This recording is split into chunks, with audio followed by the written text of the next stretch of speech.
नमस्कार, India top news में आपका स्वागत है। Breaking news Ballia. Covid help desk को 2 गज की दूरी, मास्क है जरूरी। उत्तर प्रदेश जनपद बलिया के बाष्टी तहसील के तहसीलदार गुलाब चंद्र चंद्रा ने आज तहसील प्रांगण में मीडिया कर्मियों से सवालों का जवाब देते हुए विस्तार पूर्वक बताया कि आज तहसील में किसी भी व्यक्ति को बिना मास्क लगाए प्रवेश वर्जित है। टेम्परेचर नापने की मशीन एक आध दिन में आ जाएगी, जिससे टेम्परेचर नापने के बाद ही अंदर जाने दिया जाएगा।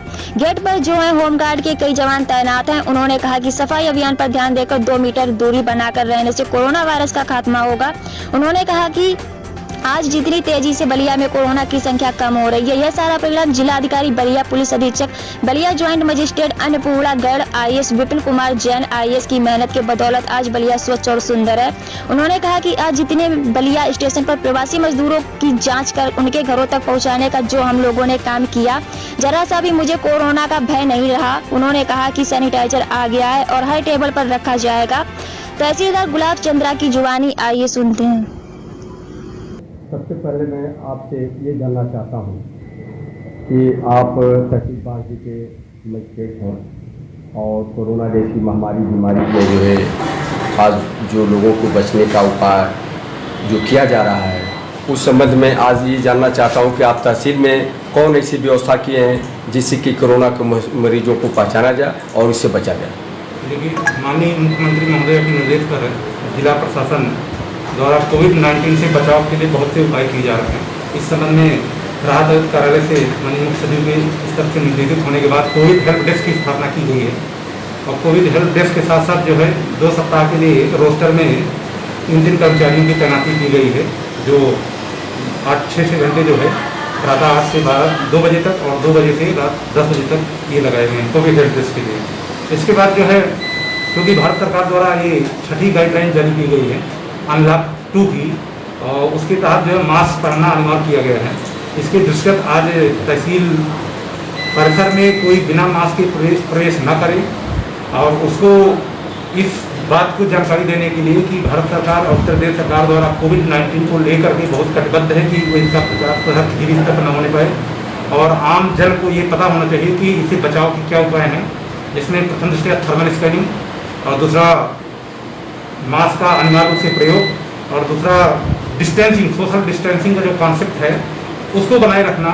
2 गज की जो दूरी सोशल डिस्टेंसिंग की है 2 मीटर की, उसको आप मेंटेन रखें। इसके दृष्टिगत तहसील गेट पर जो है 3 शिफ्ट में जो है गार्डों की तैनाती की गई है। 8 गार्ड जो है लगाए गए हैं और ये ऑफिस पीरियड में प्रातः 9:30 से लेकर के 5 बजे तक जो है ये गार्ड गेट पर रहेंगे। गेट पर रहेंगे और गेट पर जो है एक गेट बंद कराया गया है, एक गेट थोड़ा सा ओपन है। वही व्यक्ति प्रवेश वहाँ पर भीड़ होने की संभावना थी, तो आज हमने मॉर्निंग से ही जो है सबको सचेत कर दिया गया है, क्योंकि गेट से ही बिना मास्क वाला नहीं आएगा। जिसको खतौनी देना है वो भी आए, उसका स्वागत है।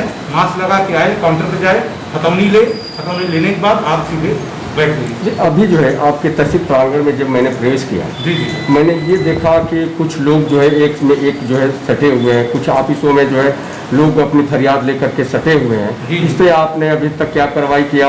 अभी बिना मास्क के कुछ लोग जो है घूमते हुए पाए गए हैं, आपके द्वारा कितने लोगों के विरुद्ध कार्रवाई की गई, इससे जानकारी चाहता हूँ। इसमें हम लोग आज, चूँकि ये सख्ती तभी लगातार कंटिन्यू चल रही है, सख्ती में कोई कमी नहीं है, पहले से ही सख्ती की गई है, लेकिन चूंकि अब जो है तहसीलों में आने वाले आम जनों की संख्या बढ़ती जा रही है।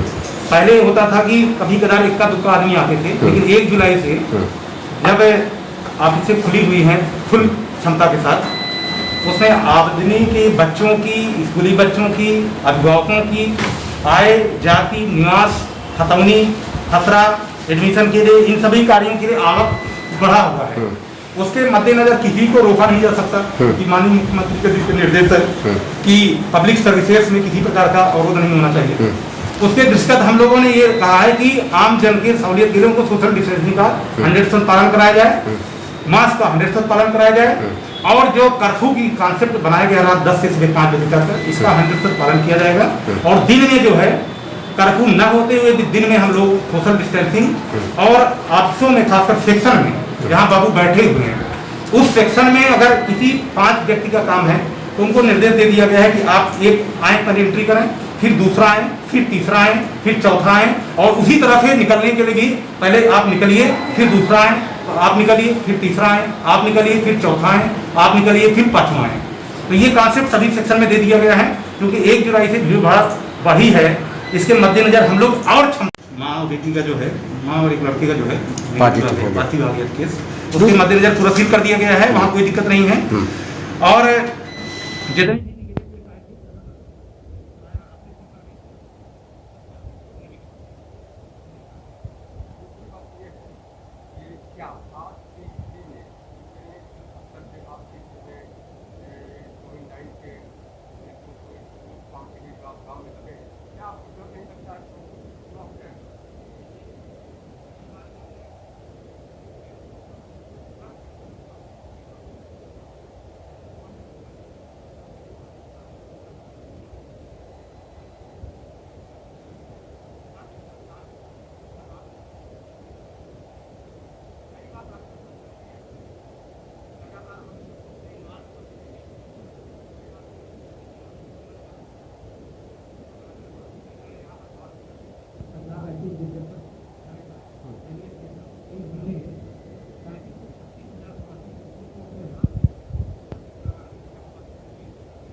गर्म पानी यूज करें, हाथ लें और एक्सरसाइज करें। और साथ ही साथ जो है सुबह शाम और रात में जो आयुर्वेदिक चीजें थी, जैसे दूध, और दूध के साथ इलायची, हल्दी, खवाड़, सौंफ, ये सब चीजों का हम प्रयोग करके मिश्रण करके प्रातः 1 गिलास गर्म दूध पीते थे प्रतिदिन गर्म, और रात में सोते वक्त और पानी खौला करके और खोलते ऐसा पानी जो सहनीय रहता था, इतना मैक्सिमम टेम्परेचर जो सहनीय, वो प्रतिदिन हम दोनों मीटिंग करते थे।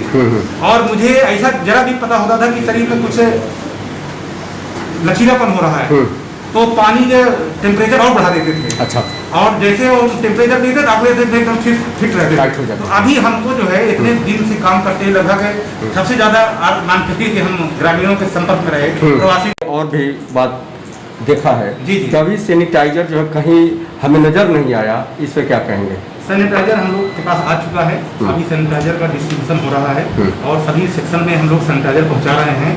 और आज से और लगातार जो है कंटिन्यूटी में जो है सैनिटाइजिंग का प्रयोग करते हुए आदमी जो है उस स्तर पर हाथ धुलेंगे और उसके बाद ही जो है अगले आदमी से बात करेंगे, फिर उसका काम करेंगे, फिर हाथ धुलेंगे, उस व्यक्ति को भी देंगे हाथ धुलेंगे, और उसके बाद फिर काम करेंगे, फिर तीसरे व्यक्ति को देंगे। सैनिटाइजर हमारे पास आ चुका है और उसका उपयोग हम शुरू करेंगे। और एक अंतिम सवाल आपसे, ये मैं जानना चाहूँगा कि आपके बांसडीह तहसील के अंतर्गत जो है आप कितने जो है पॉजिटिव केस अभी तक मिले हैं और कितने निगेटिव हो गए हैं? देखिए, बांसडीह तहसील में जितने पॉजिटिव केस पाए गए थे उनमें से अधिकांश आज की डेट में निगेटिव हो चुके हैं। अभी नया केस मानिकपुर में आया है। मानिकपुर में माँ और बेटे की पॉजिटिव होने की सूचना आई है। वहाँ आज बैरिकेडिंग करा दिया गया, कल रात से बैरिकेडिंग शुरू हुई है। आज सख्ती करते हुए जो है वहाँ पर नायबदार को एक मजिस्ट्रेट को नामित करके पूरे मानिकपुर की बैरिकेडिंग करा दी गई है। हमारे पास फोटो भी आ गए हैं, अभी नायबदार हमारे जी आए हुए हैं। अच्छा अच्छा। पूरे कल रात से ही वहाँ पर सख्ती की गई थी। मानिकपुर गांव को जो है एकदम स्टार्ट कर दिया गया है, पूरा सील कर दिया गया है। मजिस्ट्रेट की उपस्थिति में पूरा सील कराया गया है। ईडीओ थे, वीडियो के निर्देशन, पंचायत सेक्रेटरी हमारे लेखपाल थे, कई कई संख्या में लेखपाल गए थे, पूरा क्षेत्र को प्रधान के सहयोग से पूरा सैनिटाइज करा करके पूरा लॉक कर दिया गया है। हमारे जो इंसिडेंट कमांडर हैं जिला मजिस्ट्रेट महोदय श्री दुष्यंत कुमार मौर्य जी का निर्देश था, कल ही हमारे साथ जो वीडियो साहब को प्रसारित किया गया था, इसको तत्काल सील किया जाए मालिकपुर गाँव को। केस ये है जो दिल्ली में परिवार था जो है और वहाँ से किसी मृत्यु हो गई थी, ये भी परिवार यहाँ से गया था दिल्ली, तो वहाँ से सूचना मिली थी पॉजिटिव केस था, तो इसकी वजह से इनका भी कोई भय नहीं आपको लगा? कोई भय नहीं, हम निडर होकर, क्योंकि हम जो गाइडलाइन थी भारत सरकार उसका पालन 100% पालन करते थे। प्रतिदिन मॉर्निंग सुबह शाम गर्म पानी पीना, गर्म दूध पीना, उसके साथ जो भारत सरकार द्वारा और खासकर माननीय प्रधानमंत्री जी द्वारा बोले गए थे उनका भी अच्छा पालन किया गया है। एक तो ये कि जहाँ रहिए उसको साफ सफाई रखिए, हम एक्सरसाइज करते थे, योग करते थे, योग के साथ साथ आसपास के एरिया की साफ सफाई करते थे। दूसरी बात यह है कि सैनिटाइजेशन, मास्क, इसका हम लगातार प्रयोग कर 24 घंटा लगाए, सोते भी लगाकर ये सब यूज करते थे। साथ ही साथ जो है सबसे जो महत्वपूर्ण चीज है कि मानसिक रूप से मेंटली एकदम स्वस्थ, अगर मानसिक दिमाग में आपके बैठा है कि मैं सही काम करूंगा और जो गाइडलाइन भारत सरकार जिसका पालन करते हुए काम करूंगा, तो तभी आप बीमार हो ही नहीं सकते। जहां आपने कुछ गलत काम किया है या आपने ऐसा कार्य किया है जो गाइडलाइन की विपरीत है, तो ऑटोमेटिक आपके दिमाग में वो चीज बैठा रहेगा, तो साइकोलॉजिकली आप बीमार हो जाएंगे। जब आपने गलत किया ही नहीं तो हम 50,000 प्रॉपर्टी सभी को निकाल के हमको फर्क नहीं पड़ता। अच्छा, अभी एक शब्द जो आपने जो स्वच्छता अभियान पे आपने बताया, मैंने सफाई अभियान पर बहुत आपने ध्यान दिया, लेकिन आज कई गाँव में जाने पर ये देखने को मिला है कि गाँव के मैंने गंदगियों का अंबार भरा हुआ है। क्या कभी इन गाँव में दौरा आप किए हैं कि नहीं? एक्चुअली में हम पूरे लॉकडाउन पीरियड में शायद ही ऐसा कोई गांव बचा है जो हमने भ्रमण किया है, क्योंकि माननीय प्रधानमंत्री जी का एक निर्देश था गरीब के आसपास के रहने वाले लोग गरीबों का संरक्षण करें, किसी को परेशानी न होने का लॉकडाउन पीरियड में, और प्रशासन संवेदनशील होकर के सहयोग करे लॉकडाउन पीरियड में। तो शायद ही ऐसा कोई गाँव छूटा रहा होगा जहाँ हम नहीं गए हैं। सभी गाँव में लगातार हमारा भ्रमण हुआ है। साफ सफाई ग्राम प्रधान स्तर से जो हमारी एक्शन कमेटी बनी थी ग्राम स्तर की, उसमें वीडियो, थानेदार, डॉक्टर थे, ये तो गांव से लेकर के कोई आता था उनकी मेडिकल पेंशनिंग, थर्मल स्कैनिंग ये सब कराते थे। एक टीम थी स्वच्छता वाली टीम जो प्रधान की अध्यक्षता में बनाई गई, उसमें प्रधान, सेक्रेटरी, लेखपाल, आंगनबाड़ी, आशा कार्यकर्ता, सभी ग्राम स्तरीय कर्मचारी जो है उसके साथ जुड़े रहते। ये साफ सफाई का अभियान लगातार चलता रहा है, अभी भी चल रहा है। लेकिन जैसा कि आपने बताया है कि कुछ गाँव में हो सकता है कि क्योंकि बरसात करीब 15 जून के बाद थोड़ा सा बरसात शुरू हो गया है, तो बरसात के कारण हो सकता है कुछ प्रभाव पड़ा हो कार्य कराने में। लेकिन हम आपको आश्वस्त कर रहा हूँ कि जहाँ भी ऐसा कहीं है हम उसको स्वतः जो है संज्ञान लेकर के उन गाँव में वहाँ के ग्राम प्रधान वीडियो साहब से अविलंब संपर्क में रहता हूँ। लगातार अनवरत बात होती रहती, प्रतिदिन सभी खंड विकास अधिकारियों से, थानेदारों से, सभी से बात होती रहती है। कहीं कोई छोटी मोटी दिक्कत आए उसको नजरअंदाज मत करिए, तत्काल एक्शन लीजिए। तत्काल चाहे छोटी छोटी दिक्कत हो, चाहे वो बाढ़ से संबंधित हो, चाहे कोविड-19 से संबंधित हो, तुरंत कंट्रोल में सूचना करिए, सक्षम अधिकारी को सूचना करिए और पीड़ित व्यक्ति को पहले बताइए कि आप ये चीज़ कर सकते हैं, आपका ऐसे सहयोग होगा। उसको ये मत सोचिए कि हम नहीं कर सकते तो हम दूसरे को नहीं बता सकते। आप उसको बताइए कि हम किस तरह से कर सकते हैं, नहीं कर सकते हैं तो उसका उपाय अपने उच्च अधिकारी पर ट्रांसफर करिए, हो सकता है वहाँ से कोई दिक्कत हो।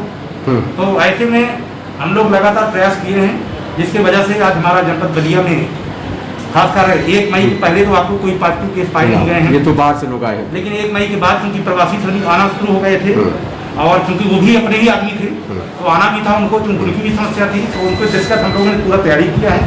और तैयारी के मद्देनजर ये था कि बहुत कम संख्या में पॉजिटिव केस यदि पाए गए हैं। आप देख रहे हैं बहुत से राज्यों में पॉजिटिव आए हैं तो नेगेटिव भी तो हुए, निगेटिव तत्काल हुए हैं। सबसे बड़ी खासियत यही है डीएम साहब, एसपी साहब और आप लोगों की मेहनत का जो आज परिणाम है कि आज बलिया सुरक्षित है। रिकवरी रेट सबसे अच्छा था, बहुत अच्छा, जाते ही तुरंत सैंपल गया निगेटिव हो गया।